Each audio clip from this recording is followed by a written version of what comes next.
Good morning, sir. This is a season plan. Sector, refer and interpret technical drawing. Qualification title, common competency. Unit of competency, electronic product and assembling, servicing, and C2. Module title, refer interpret technical drawing. So, sa learning outcomes, apat, identify different kind of technical drawing, refer and make electrical, electronic, seismic, and drawing.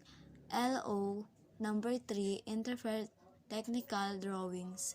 Number 4, store technical drawing and equipment instrument. Then, sa introduction, this is a units cover the knowledge, skills, and attitude and value needed to refer, interfere, diagram, engineering, abbreviation, and drawing symbol dimension.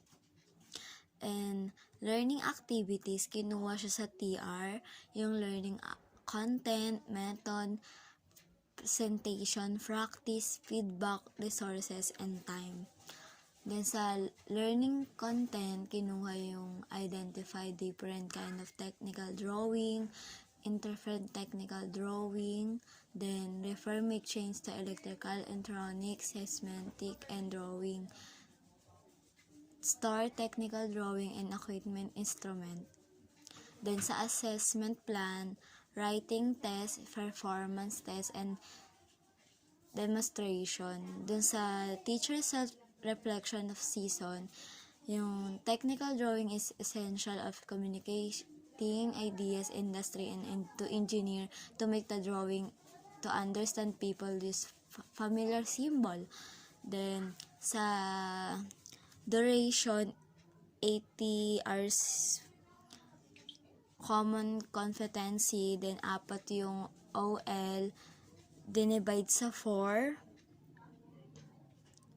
then ang lumabas is 20, then hinati siya sa time is equal 4 hours.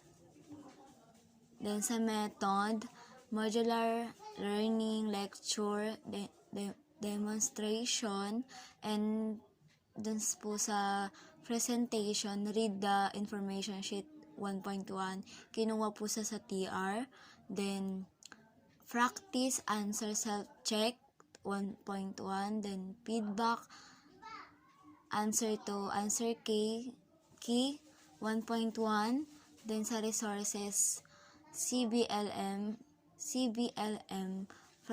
projector, laptop, PowerPoint presentation.